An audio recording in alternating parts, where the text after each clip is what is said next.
Welcome back to another episode of the Four Inside Podcast, episode 23. I'm your host, Mike Obi. Joining me is another former teammate of mine, a guy I played football with. I've always had adoration for just his drive and his motivation just in life.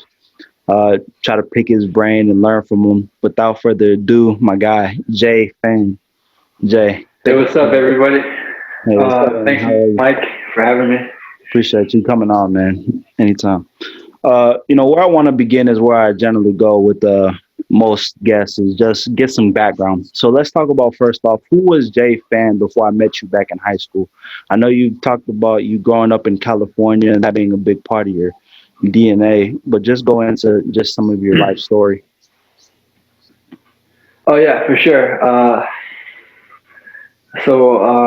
I'm half Asian. My dad's full Chinese. My mom's Italian, Spanish, and Puerto Rican. Mm. Uh, you only get that kind of mix in like Eastern LA, where there's neighborhoods full of Chinese and Hispanics all living together.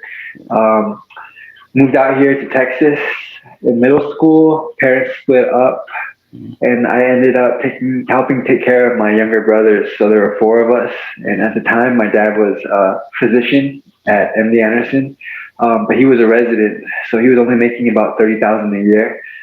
We got kicked out of our house, had to rent another house, kind of under the table, paying cash, and that's how we started out in Texas. And I think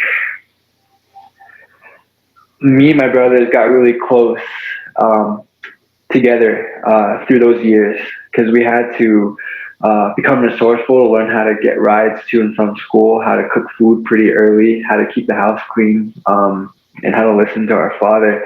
And I think that really helped drive like the team aspect into me and why football was such an attractive option come high school.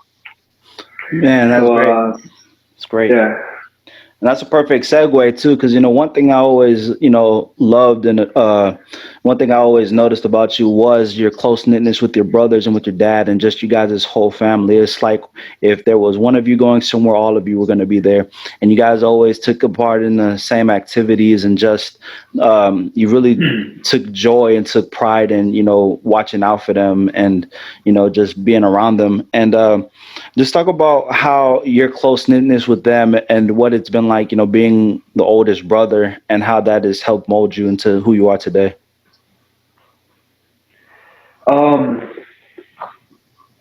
I think being the eldest, you tend to take on more responsibility or assume that role, and that's I think that's common for a lot of eldest siblings.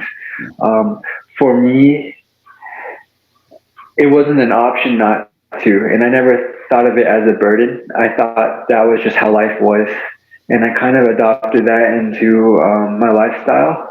Um, and it's helped me to be able to juggle a lot of different areas, such as working, school, being around for family, and pursuing my own extracurriculars and hobbies. I never took no for a no, and the reason was because I saw my dad being able to juggle being a father as a single father while also working as a physician, and he was still practicing music and working out. And if he was able to do it, I knew that there was no excuse for me. So Yeah, no, I can relate because my dad, I'm Nigerian American, and my dad worked for Dow Chemical, and he's first generation here as far as he didn't have dad to walk him through things. He came here as an adult, and he had to figure life out on his own. And watching him, go to work every day and then come home, still have to do more work when he got back, work on projects, outside of, just the regular hours that he was working, and then still exercise, still keep himself in shape, and just continue to work on raising a family. I mean, he had, my mom, and then he had four of us as well. And just, he never made any excuses. He took every day as it was. And, he said, I have to raise my family. This is part of it. And so I think that instilled that DNA of like, you got to do what you got to do. There's no complaining. There's no, oh, this life is tough. And he did a really good job, because I mean, we never went hungry, we never had to struggle with money or any of those types of things, and it's all because of the work that he put in with both education as well as his work, just in his profession. So it's always cool to see people from the different cultures still have the same kind of blueprint and values instilled in them. And it helps you kind of understand that your parents mean, sometimes it kind of helps you understand that everything they do is for a reason. When you're young and when For you sure. do things and you don't understand them, it's kind of like, why is mom and dad being so tough on me? Then it's like, oh, I see, my friends' parents are like that too. Okay, it all makes sense now. It's all coming together. Yeah, I think the key for us as sons is just to be obedient, For sure. to do without asking, and then um, good parents explain why after the fact, but we have to trust them that they know what's best for us. Yeah, absolutely. And it's easy whenever you have people who you relate to. I think that's why me and you and a lot of guys who we played with were able to get along so well, is because a lot of our parents kind of came from that same cloth of hard work and instilling that work ethic into us. And I think it helped us kind of relate to one another, helped us get along, because it's like I see him putting in the same work that I'm willing to put in. We're not making excuses for ourselves or for one another, and we hold each other accountable as well as hold ourselves accountable. So now, getting to high school, like you said, you started playing football, and you said part of the initial draw was just, just the team aspect of it all. But go into a little bit more about, just your football experience once you got to high school. Yeah, for sure. Okay, so people who are close to me know this, but it can be a shocker for people who don't know me too well. Is I actually never liked the tactics of the sport of football itself. Really? I just like the aggressiveness of it, and I like that I got to hit people alongside others, and to me that was amazing. Yeah. I've always been a fighter. Fighting is something that I truly love. I love fighting people, which is awkward because I'm actually pretty nice. But yeah, my freshman year, I played at Elkins High School. Started on the freshman team. Honestly, that year was pretty much of a wash. I didn't really fit into the team, really understand what football was. Um, I was still trying to get adjusted. I think where my football career really started was the summer heading into my sophomore year. I Mhm. transferred to Ridgepoint because we finally moved Yeah. into Siena. And first thing I remember was summer workouts with Coach Kogo, Yeah. Coach Ruthart, and the rest of the crew. Um, and one thing I knew how to do was just train really hard. Despite not knowing techniques, I just knew how to move fast. So, uh, school started, and I found myself on the B team, second string. So basically, like the bottom of the bottom as a linebacker. Um, and I think the turning point for me was there was this dude on our team. His name was Trey Parker. And back then in high school, our head coach, Coach Sniffen, would give green jerseys to the toughest guys on the team. And Mm. Trey Parker was the only guy who had a green jersey. And he was a linebacker like me, but this guy was like first string of the first team. Hmm. And one day they had us doing like Oklahoma drills with each other, only the linebackers. I remember everyone paired up with everyone else except for Trey Parker, and then it was me. And I was like, damn. All right. At that moment, I was like, it's all or nothing. I'm either gonna hit this guy or I'm gonna die. Like I'm not gonna wimp out. So when it came time for me to go, I like charged at him as hard as I could, stuck my helmet down and just smacked him. Mm. And I met him in the middle. There wasn't really a budge, and that kind of set my mentality up for just I don't care if I lose. I'm just gonna attack you until you beat me. or until I can't lose anymore, or can't, I can't move anymore. And Coach Kobo ended up picking me up and giving me a chance to play on the starting role for the team. And I honestly, he's one of the biggest guys I look up to in my life. I really attribute a lot of my development as a person to him. Without his picking me up from the rough, um, I wouldn't have the opportunity to play and eventually move on into D1 college football. Yeah, man. I think people are really getting a gauge for just your mentality as a competitor, which I always admired, and which is why I always respected your game and your hustle. Which is that, what you're acknowledging is you weren't a natural at the game. You really didn't know the game too well, which is something me and you used to talk about. We used to talk about that with Coach Cole, and it was like you were basically this raw clay, this raw canvas that they had to mold, and you had to mold. And the thing was, though you knew what it was, you knew that, okay, I have some work to do, but the thing is, you bought into it and you embraced it. And I think that's something that, especially for a person who's new to something, you have to have that mentality of, I might not have all the answers today, but I'm going to give it my all, and whatever happens happens. I think that's something that any person can take from any field or any realm and Mm. apply that type of mentality. And you're mentioning Coach Kovo, who you're acknowledging his just his mentorship for you. And he was the same thing for me. I was not the biggest or fastest athlete at the time when I met you and when we started, but one thing I knew I had was work ethic. I knew that, okay, I'm gonna do what I got to do to be better, and there's nothing that nobody can do to stop me. And I might not be the I might not even be an All American or whatever the case may be, but one thing I will do is I will, expend all my energy. I will give it my all, and I'll reach the highest level I can reach. And for you, I remember just us training in the off seasons, and just your tirelessness, your battery, and it was just like, bro, why does this dude never quit?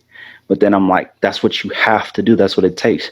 And just even when I'd ask you, like, bro, how do you keep on doing it? It was just like, bro, I have to. And it was like, that's one thing about you that I really want people to, take away, if anything else, is that just your mentality and your competitiveness and your fearlessness, your grit is one thing that any person can take from anything. I really appreciate that, man. Uh,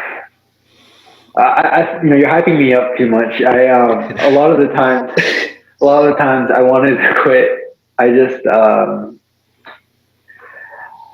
despite feeling that way, I never thought of it as an option. But I don't know, dude. I think I think at the end of my life, I just want to be able to say that I gave it my all, Mm, despite where I got to. yeah. I really don't care if I lose, as long as I've expended everything to get to that loss. Then I'm chill with it. And you're actually helping me out because I have a jujitsu super fight coming up next Friday, Yeah. and it's So 7 minutes long and submission only. So you can only win if you submit the other guy within the 7 minutes that you have. Otherwise, it's a draw. And my thought process was like, well, how should I go about this? Should I pace myself, or should I just take this dude out and risk getting submitted? And I think it plays more to my character just to go all out and attack this guy like from the get go. So that's what I'm gonna do. I think that's who I am, and live by the sword, die by the sword. no, I mean, in sports and in competition, you play the game to win. You don't play the game not to lose. There's a big difference. That's a big saying in football, which is that, if you try to play it to a draw, or if you try to play the game timidly or passively, you can't then be disappointed in the outcome because you're the one who allowed that to happen. I've never understood people who've had the mentality of, well, I I didn't lose. It's like, yeah, but you didn't win, and that's what winning is all about. But Right. you know, going back to it though, you one thing about you is your humility, And I think that's one thing that's always kept you grounded, and what's always kept your mind on the next thing. Um, you know, it's no, I don't have to hype anybody up. It is what it was. Just seeing our growth and our development and your growth and your development as an athlete. But one thing also I want to get into is just what was your mentality? I mean, you kind of alluded to it, but developing your body as well and developing just your football skills because like you said, you were, a very raw player and you had to develop your football skills just like you would in the classroom or just like you would in jiu-jitsu. So talk about what your mindset was in terms of being able to get better at football, the game of football, the tactics and the mentality. Okay. To tell you the truth, I was probably below average in terms of knowledge in regards to football. I actually didn't even know what the Houston team college teams were. There were only two colleges that I basically knew up until my junior year in high school, and that was UCLA and USC. All Those right. are the only two schools I wanted to go to. And then all of a sudden, a kid walks up to me. I had no idea who this dude was. His name was Grayson Bailiff, Oh. and he was like, "Yo, you're on the recruiting board for Rice University. They want to recruit you for football." And I was like, "What? What's a Rice University?" so, you know, a D1 coach ended up coming to practice and started watching me my spring semester of junior year and invited me to a football camp to check out my footwork. Mm, And I go, not really knowing anything, super excited, thinking I'm just gonna like run people over. And we mm. end up doing 7-on-7 drills, and I just get decimated. Like I'm like just like not doing well, and they end up not offering me anything. Mm. So this is where my mindset switched. Like when you didn't think of any, like you didn't have any like hopes or expectations, and all of a sudden you got offered the world, right? A scholarship to like a top 20 school to play football, and then they pull the rug from under your feet, Man, all like within the same month. You're kind of like, what the hell? And it's crazy. um, when that chance for scholarship was taken away from me, um, I decided to use my senior year to attack everything and just like I just went harder. Like I I I slept maybe 4 or 5 hours a night to get Mm, all my AP work done and play football mm. and help around the house. And I guess what I did was I watched a lot of film. Um, I called out my teammates. Hell yeah, I I remember. I I called out myself. And whenever I called my teammates out, whatever that they were doing wrong, I made sure that if I was doing wrong, then I'd walk the talk. And if I called out someone, the reason why I ran to practice every day was because if I was calling someone lazy, I wanted to make damn sure that they knew that I wasn't. Um, and it was a dumb mentality, but I just had like a single mindset to get the chance to play football at Rice after it was taken away from me, and that just drove me. So yeah, Well, I don't think it's a dumb mentality. I mean, the fact of the matter is that you wanted to lead by example. And, the only way to do that is to actually, practice what you preach. If you're telling someone, hey, you're being lazy, but then they see that you're being lazy as well, it'll go through one ear and out the other. But if they see, well, shoot, this dude's calling me out for being lazy and he's running to practice every single day, like running full sprint, not briskly jogging, like full on. I'm full padded and I'm going to sprint to the field. And whenever practice is over, I'm full on sprinting off of the field. That type of dedication and that type of mentality, I mean, it's infectious. And the fact of the matter is a matter of holding yourself accountable so that way you can hold others accountable. And again, that it's all wired from the same blueprint of work ethic and drive and determination and not letting yourself succumb to fear of failure. That's a Coach Kobo saying. You never want to succumb to fear of failure. You never want to let the fact that you might not right. achieve your goal and be the reason why you don't try. And I live by that quote even now today. Again, you never want to let yourself not try and let that be the reason why you don't succeed. Amen to that. So now going into, all right, you become a better football player, but you're also, like you said, you're in AP classes, you're doing well in the classroom. And for many athletes, I think this is a key thing is balancing athletics and the classroom. We went to school with a whole bunch of guys, we played with guys, and this story is so common. The athlete who slacks off in the classroom and then they don't reach their full potential because they didn't take schoolwork as seriously as they did, their sport. So just talk about how you were able to balance everything and how you were able to prioritize, your life and still manage to excel in the classroom and on the field. Um, I think it was just a way of life for me. I didn't think it was an option not to study hard for school. Because I'm trying to think back on it now. And, the older I get, the more I realize, like, people are given options. Oh, you can study here, or you can focus really hard on football or your extracurricular. For Yeah, me, it was just, you do everything hard. There's no excuse. Everything that you do, you leave your signature on it. So why do you want to leave a shitty signature on something? And absolutely. that was it. It was an option. Yeah, absolutely. I mean, the fact of the matter is, even if it's not school, if it's work, if it's, in the gym, you want to give everything your all. You don't ever want to half-ass anything, and you don't want to cut corners because in cutting corners, you're hurting yourself more than you're hurting, anybody else. Yes, in terms of a team aspect, a person who cuts corners hurts the collective, but in the end, they hurt themselves because we can look at your example.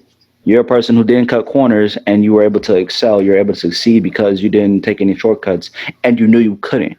But many athletes, that's the difference between a guy who goes D1, goes D2, or goes D2, goes D3, D3 versus not signing.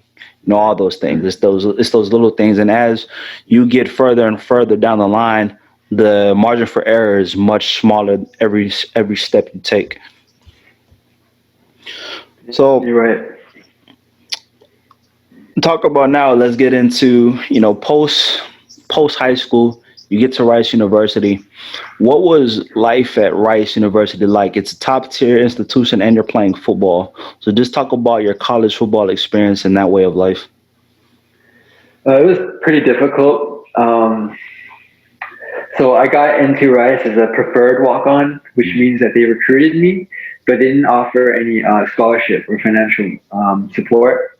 Mm. Um, so you can imagine a school that costs collectively over 4 years $200,000. Um, that kind of pressure that it would have on you, on your family. And it was weird because my dad finally got on faculty in at his work, but he had significant school debt.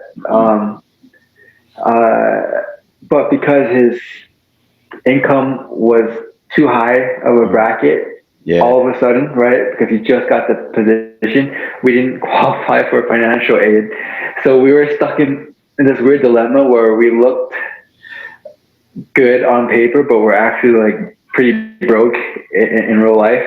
Um, so I don't know. I felt like I had an obligation, and this is pretty common for a lot of athletes, to work really hard to earn a scholarship and pay off school. Mm. Um, I had trouble juggling football and school. I almost failed my general chemistry. I wasn't sure if I wanted to be pre med, but I did take general pre med courses. Did really poor my freshman year. I think I had like a 2.7 or something like that. That I eventually changed, but um, you know, um, basically college was learning that blitzkrieg that worked in high school is not always the option. You still want to work very hard, but working hard can also mean learning how to use your time efficiently, so that you're getting proper rest. You're not spreading yourself too thin. You're focusing your effort more in specialized areas and maintaining in other areas that you're, more efficient at. And that's what I had to learn over the course of college. No, it's great, and it's a great point that I always said the main thing and the main takeaway that you get with college education, aside from anything you learn in the actual classroom or the coursework, is time management and how to be an adult and how to be on your own and be self sufficient and independent. Because in the end, there's nobody telling you to go to class, to not go to class, but they still have your money, right? So it's on Right. you to take it upon yourself to figure out your priorities. What type of person are you? What type of learner are you? How do you compartmentalize knowledge the most efficiently, and those types of things? And what can you take on, what can you not take on? You have to kind of realize that for yourself as well, which is why I always said college for me was more so the personal development side. I mean, yes, you learn a lot, especially if you're in a major that you want to be in, but it's more so learning how to really figure out who you are as a person as well. So now, after college, you graduate, and let's get into some of your other activities you got into. So we've already alluded to it. You got into Brazilian Jiu Jitsu, so you're engaging into your inner fighter. But I think a big misconception that we should address is that Brazilian Jiu Jitsu is not just about fighting or breaking an arm or making somebody tap out. I've always seen Brazilian Jiu Jitsu, because I used to do it as well, as an art. So just talk about what got you into BJJ and what it has meant to you. For sure.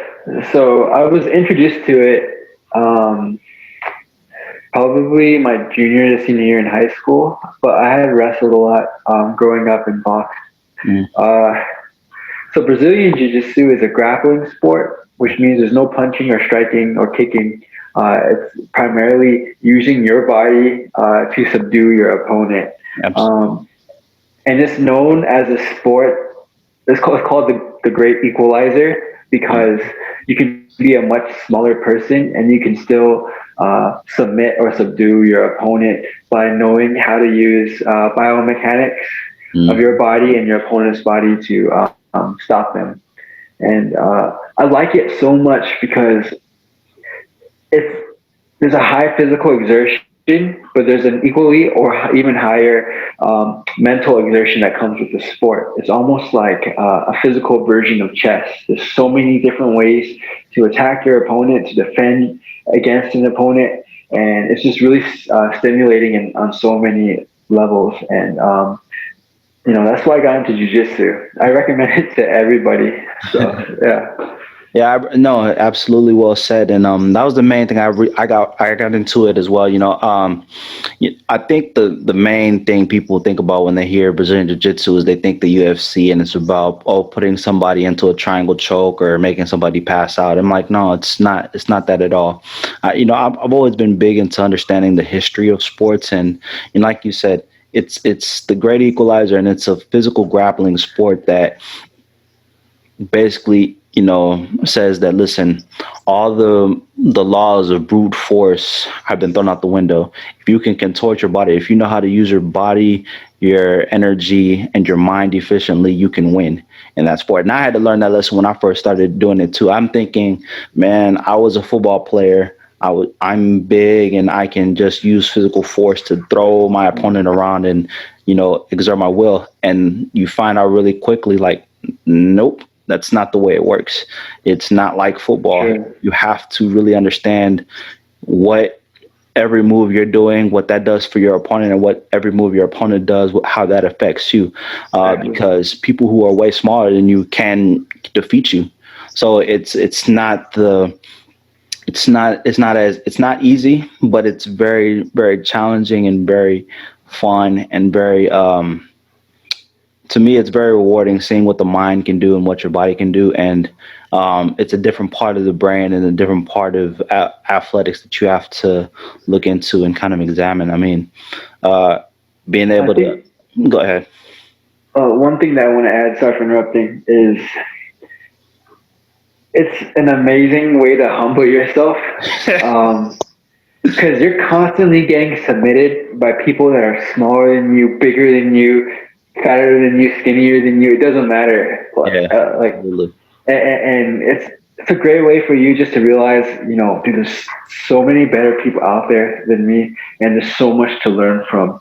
Yes.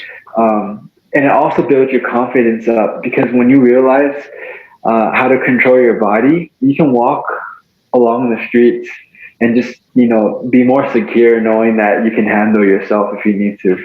No, absolutely. That's a great point. Again, like I've said, I studied Brazilian Jiu Jitsu. I mean, so the main family who created it was the Gracie family. And they even talk about that being one of their founding principles, that Brazilian Jiu Jitsu, and the reason why they learned it isn't to go out and incite violence, because that's not what mixed martial arts or Jiu Jitsu is about. It's about understanding that I have the ability to defend myself if need be, right? And I can walk around with the peace of mind knowing if a physical altercation commences itself, I know how to first off subdue my opponent without having to throw a punch, without having to draw blood. I literally can subdue you and get out of there, or we don't have to engage at all. Right. And that's what BJJ is more so about, is being able to work on your mental confidence and work on your body control. That's the art of it, and that's the beauty of it. Oh yeah. So yeah, let's talk about it now though. On October 16th, you have your match coming up. So just talk about that. Sir, October 16th, I'm competing in Submission Hunter Pro 59. You should totally come if you can. Tickets are $45. Kind of pricey, but hey, you'll get a little show on with me fighting. Um, I'm gonna take this guy's sock, which is an allusion to a little high school wrestling drill that we used to do in Yes. Yes. yeah, back at Ridge Point, taking our opponent's sock out from their ankle. Anyway, I mean, there's not much to it, dude. I'm just gonna get in there, get in the ring, and attack. So attack, and I'll learn, win or lose. I don't care. It's a privilege to be able to do this. Thank God things are opening up after this COVID crap. Yeah, it's crazy. No, it's great, man. Being able to do something you love and be able to kind of rechannel and re-engage in those competitive juices again. Um, I know that you trained hard, so I have no doubt in my mind that you'll be able to do a great job, man. But Appreciate it. going on to another hobby that you've gotten into since you graduated college is becoming a content creator. I follow you on Instagram, and you're into creating videos and doing all those things. So just talk about that if you would.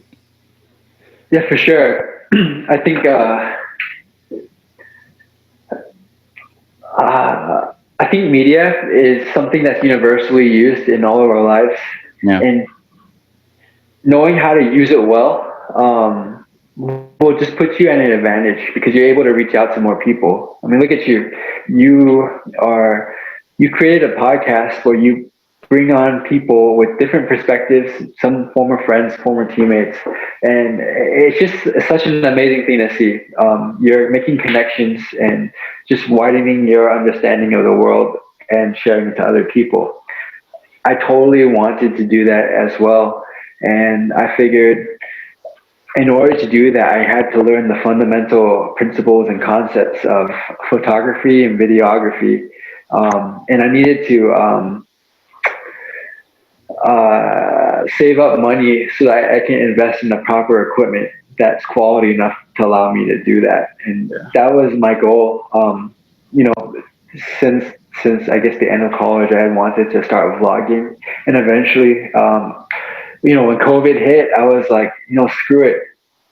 What better time to invest into media than now? And that's why I got into videography. I'm pretty new, but you know what? I have a passion for it. I love doing it.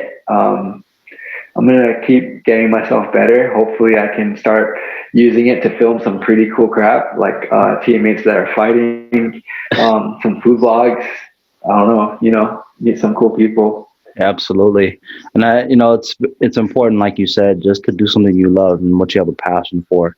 It's good to have to work hard and to, pound the pavement, but you also need that mental release. And, you have to have different outlets and different things that keep you well rounded as an individual. You acknowledge my podcast. I mean, what this was about, I've been asked this question numerously.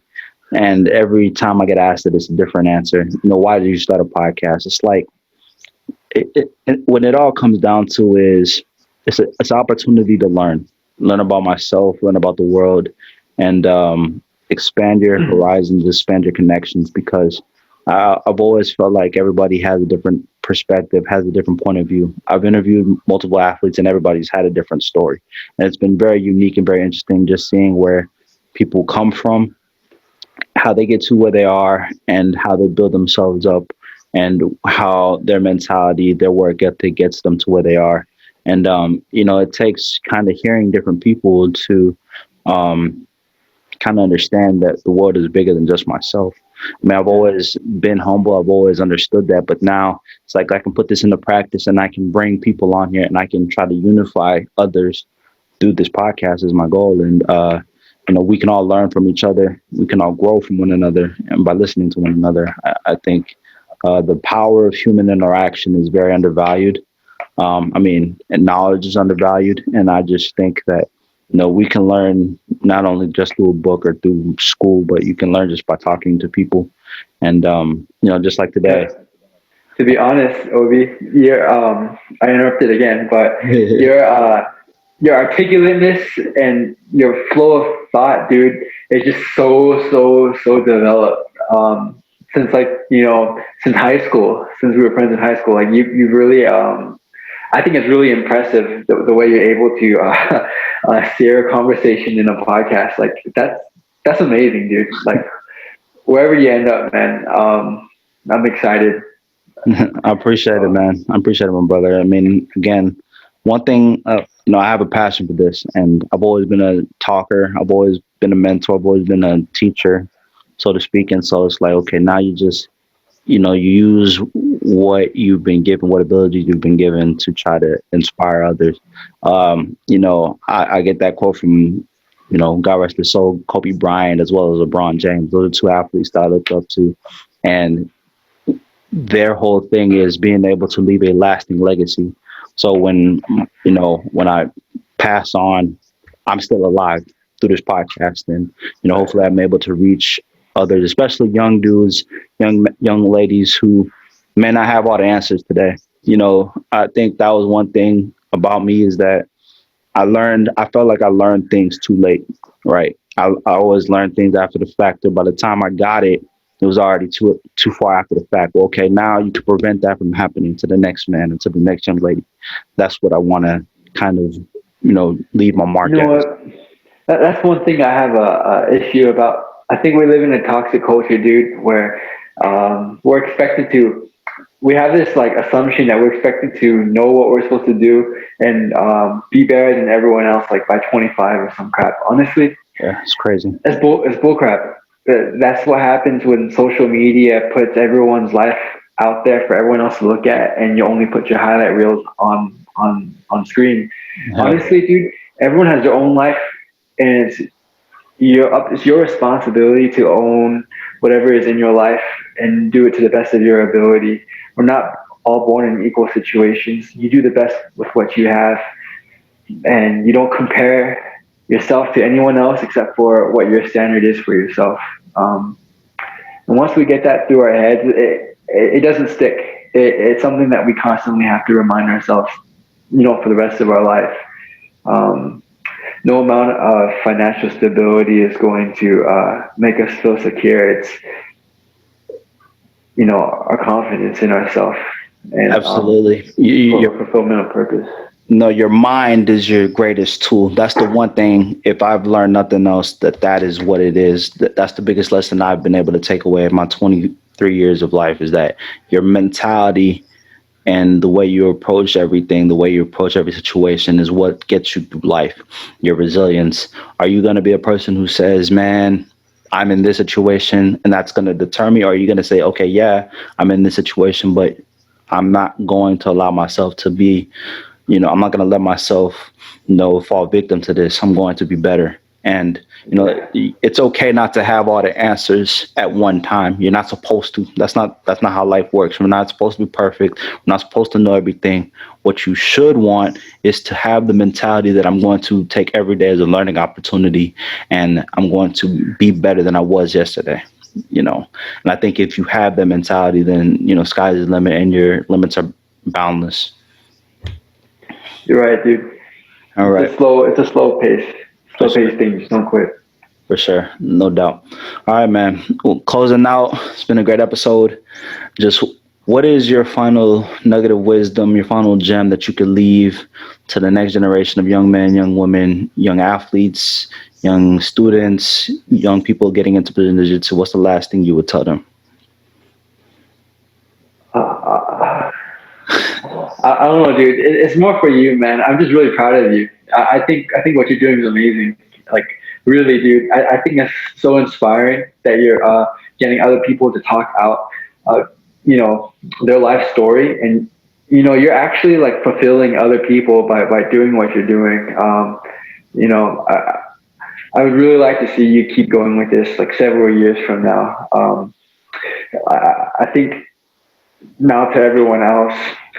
There's life is actually I think it's more akin to a exponential growth curve as opposed to a linear curve. Mm, So what you'll see is like the first 20 percentage or the first percentage of time that you put or investment you put into something, you're not going to see much. But if you're just consistent with it over and over and over again with all the small things, um, eventually those gains start they start exponentiating into just like ridiculous amounts of like fulfillment, success, whatever you call it.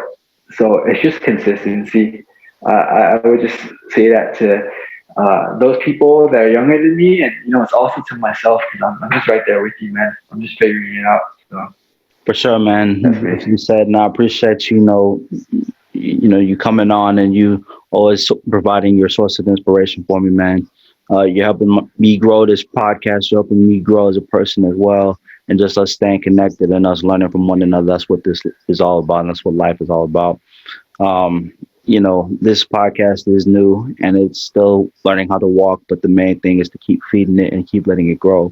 And, as long as I keep fulfilling the mission, which is just to keep bringing people on and learning and providing the knowledge to everybody else, I'm doing what I need to do. Thanks for Well, having me, man.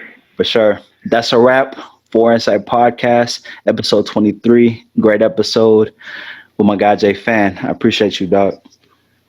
Take it You can, easy. you can catch this episode on YouTube, Anchor, Spotify, and all platforms streaming podcasts. Thank you.